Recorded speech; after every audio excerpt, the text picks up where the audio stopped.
श्री महाभारत द्रोण पर्व पुष्प 14।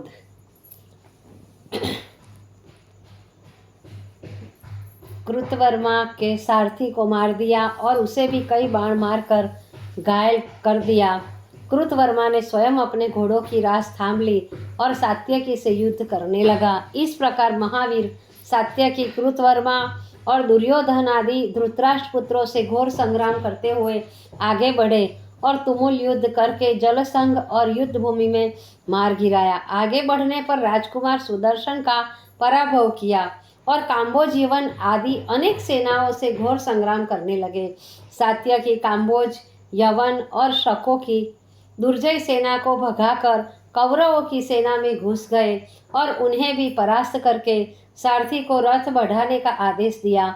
इतने ही में दुर्योधन अपने अन्य 7 भाइयों को साथ लेकर सात्यकी से जा भिड़ा, लेकिन सात्यकी के पराक्रम के सामने उनकी एक न चली। दुर्योधन ने सैनिक मैदान छोड़कर भागने लगे और सात्यकी अपना रथ लेकर अर्जुन की ओर बढ़ने लगा, लेकिन दुर्योधन पुनः संशप्तकों को लेकर सात्यकी के सामने आ गया।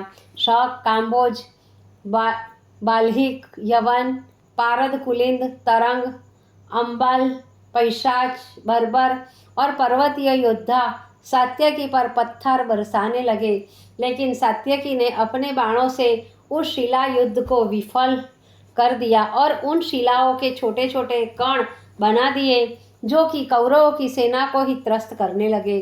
धृतराष्ट्र के जो पुत्र सात्यकी से लड़ने आए थे वे भी इस पाषाण वर्षा से घबराकर द्रोण की सेना में जा मिले।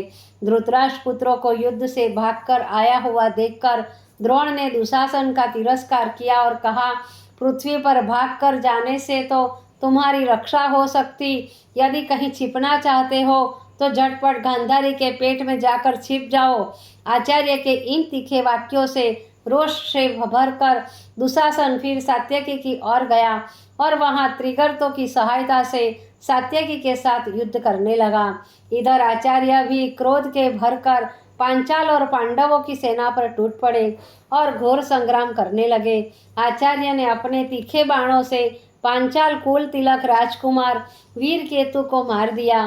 वीर केतु के मारे जाने से उनके भाई चित्रकेतु, सुधन्वा, चित्रवर्मा और चित्ररथ ने आचार्य पर आक्रमण किया, लेकिन आचार्य ने भयानक भालों से उन चारों को भी मार गिराया। अपने 5 भाइयों की मृत्यु से धृष्टद्युम्न को बड़ा क्रोध आया।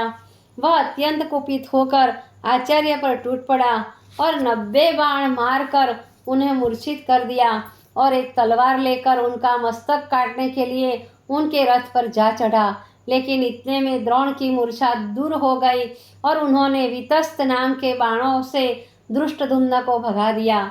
इधर सात्यकी त्रिगर्तों को पराजित करके अर्जुन की ओर बढ़े। दुशासन ने फिर भी सात्यकी का पीछा न छोड़ा और एक लौह शक्ति से सात्यकी का प्राणांत करना चाहा, किंतु वीरवर सात्यकी ने अपने बाणों से उसके टुकड़े टुकड़े कर दिए और साथ ही दुशासन का वध कर सकते थे, लेकिन भीमसेन की प्रतिज्ञा का स्मरण करके उसे नहीं मारा। उसे परास्त करके सात्यकी बड़े वेग से अर्जुन की ओर चले। 2 पहर के पश्चात आचार्य ने बड़ा भीषण संग्राम किया। उस संग्राम में पांडव पक्ष के वृत्क्षेत्र, दृष्टकेतु और क्षेत्रधर्मा बड़े पराक्रमी योद्धा वीर गति को प्राप्त हुए तथा महाबली चेकितान भी द्रोण द्वारा पराजित होकर मैदान से भाग गया।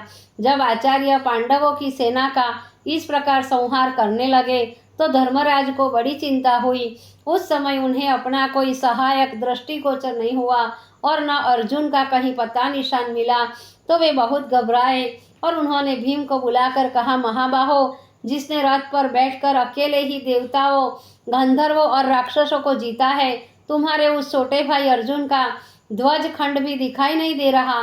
इतना कहते कहते धर्मराज का कंठ भर आया और वे आगे न बोल सके।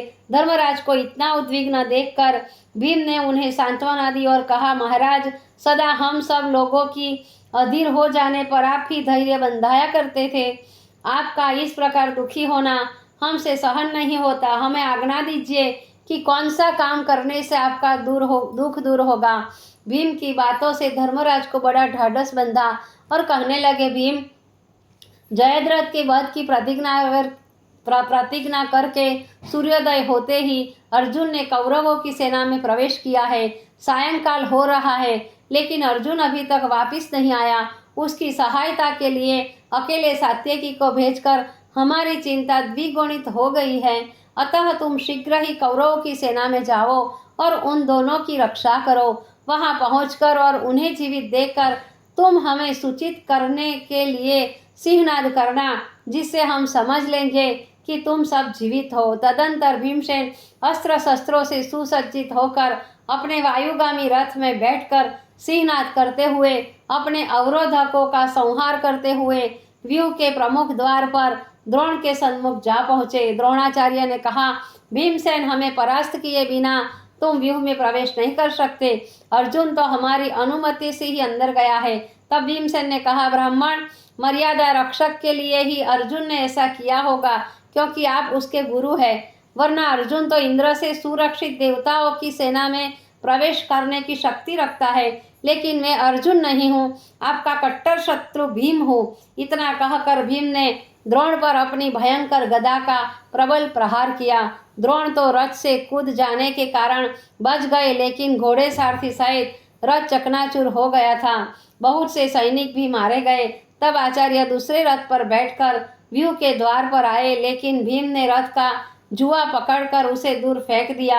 इस प्रकार भीम ने द्रोण के 8 रथों को नष्ट कर दिया और आंधी की भांति प्रबल वेग से अर्जुन की ओर बढ़े। कुछ दूर आगे जाने पर उन्हें भोज सेना से रक्षित कृतवर्मा और सात्यकी को युद्ध करते देखा। तब तो भीमसेन अर्जुन को देखने की प्रबल इच्छा से प्रेरित बड़े प्रबल वेग से सैनिकों को रौंदते, मारते, काटते आगे बढ़े। और ज्यों ही कुछ और आगे बढ़े कि उन्हें अर्जुन के रथ का कपि ध्वज दिखाई दिया। जयद्रथ के वध की चेष्टा करते हुए श्री कृष्ण और अर्जुन भी देखे। उन्हें देखकर भीमसेन ने वर्षा काल के मेघों के समान गर्जना की। कृष्ण और अर्जुन ने भी भीम के सिंहनाद को सुनकर हर्षनाद किया। इधर भीमसेन और कृष्णार्जुन के सिंहनाद को सुनकर धर्मराज युधिष्ठिर को बड़ी प्रसन्नता हुई और मन ही मन भीम की प्रशंसा करते हुए कहने लगे, भीम, तुमने अपने भाई की आज्ञा का पालन किया है।